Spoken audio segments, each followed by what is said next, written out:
माना जाता है कि आप प्रयागराज पहुंचे हैं, क्या विशेष तौर से प्रयागराज में पहुंचने का कारण रहा है और क्या प्रयागराज के बराबर में कौशाम्बी जिले में पाल समाज की बच्ची के साथ जो अन्याय हुआ और उसमें जो पुलिसिया कार्रवाई उस पर बहुत सारे सवाल खड़े हो रहे हैं। एक पक्ष कह रहा है कि हम पीड़ित हैं, दूसरा पक्ष कह रहा है कि हम पीड़ित हैं। ब्राह्मण समाज के लोग कह रहे हैं हम पीड़ित हैं।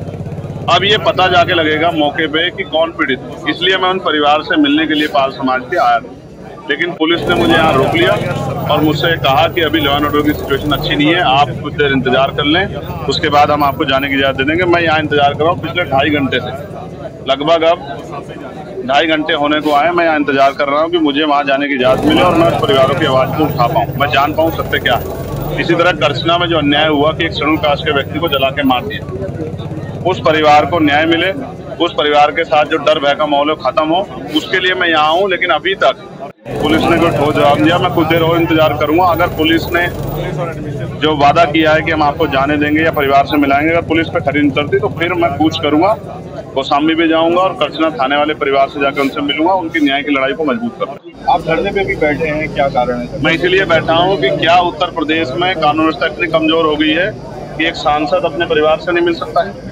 क्या हो गया उत्तर प्रदेश में? हम इलाहाबाद में, जहां पूरे उत्तर प्रदेश के लोग आते हैं न्याय मांग रहे हैं, हम तो लंबे समय से मेरठ में हाईकोर्ट की बेंच की मांग को भी उठा रहे हैं, लेकिन इलाहाबाद में इसलिए मुझे तो रोका गया। अपराधियों क्यों रोका गया? 500-700 पुलिस लगा के क्यों रोकना चाहते हो? क्या एक परिवार से नहीं मिलने की छूट दे सकते हो आप लोग? तो मैं तो कह रहा हूँ मैं अकेला जाऊंगा, आपके साथ जाऊंगा, आप ले चलो, लेकिन मुझे मेरे परिवार से मिलाओ, मैंने तकलीफों को जान दो। भी उस माँ से मेरी बात हुई, जो बच्ची की माँ, उन्होंने कहा मेरी बच्ची की हालत आके देखिए, हमारी हालत आके देखिए, हम यहाँ डर के साए में, हमारी मदद कीजिए, हमारी आवाज उठाइए।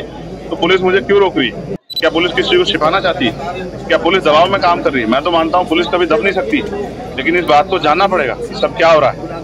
मैं तो पुलिस का सबसे बड़ा हितैषी, सब जगह आवाज उठाता हूँ, पार्लियामेंट में भी आवाज उठाता हूँ, सड़क पे उठाता हूँ। उनकी 8 घंटे की ड्यूटी हो, उनको न्याय मिले, उनको जो वेतन विसंगतियां वो दूर हो, उनके साथ जो है जो बॉर्डर स्कीम है खत्म हो। लेकिन क्या आज पुलिस मुझे रोक के जो है क्या कानून का हनन नहीं कर रही, संवैधानिक जो अधिकार है उनका हनन नहीं कर रही? इसका जवाब भी देना चाहिए। और मैं मीडिया से कहूंगा कि पुलिस से पूछे कि वो मुझे क्यों रोक के बैठे। धन्यवाद। थोड़ी देर पहले लाइव आए थे, आपने हाँ उसकी बात भी कही और सरकार को भी कहा, क्या कुछ? उसी के बाद मुझे बाहर आके बैठना पड़ा, इसलिए लग तो आया कि मुझे जाना था कहाँ और मुझे लेके कहाँ गए। मैं संवैधानिक विचारों का प्रयोग, संवैधानिक विचार पे हूँ, इसलिए पुलिस से बातचीत कर रहा हूँ, वरना मैं लड़के भी जा सकता हूँ, मोटरसाइकिल पे बैठ के भी जा सकता हूँ। पुलिस जानती है जब मैं जाने पाऊंगा चला जाऊंगा, लेकिन मैं संवैधानिक विचार को मानता हूँ।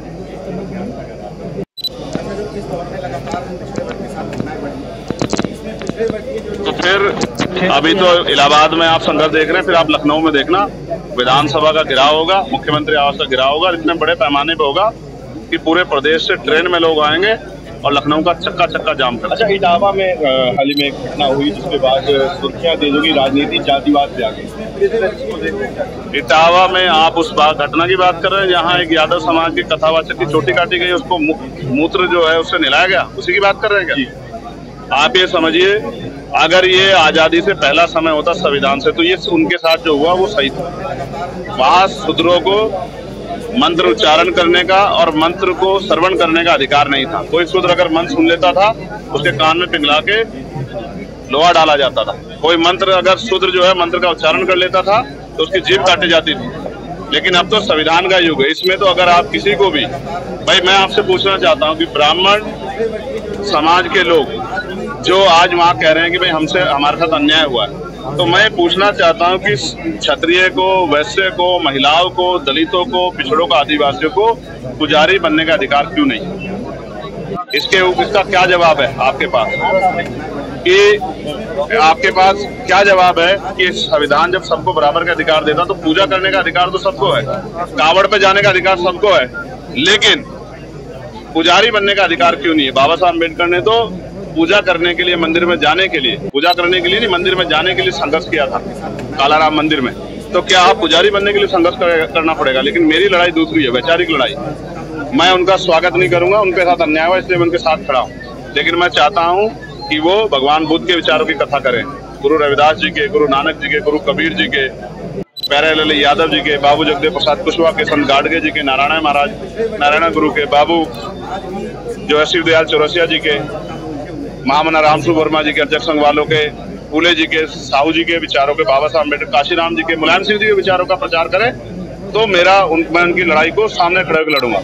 और अगर वो कथा वगैरह पे वो करेंगे, अंधविश्वास पर उनके साथ पाखंडवाद, धर्मांधता को बढ़ावा देंगे, तो बस मैं उनकी लड़ाई इतनी लड़ सकता हूँ जो मैंने अभी लड़ी। एक आखिरी प्रश्न, कलकत्ता में गैंगरेप हुआ एक महिला लड़की के साथ, जिसके बाद टीएमसी के लीडर कई विवादित बयान दे रहे हैं। उनका कहना है कि लड़की को वहाँ जाना ही नहीं चाहिए था। नहीं, ये सब चीजें गलत है। इस पे जांच चल रही है, जांच होकर जो कार्रवाई होगी सबके सामने है। धन्यवाद।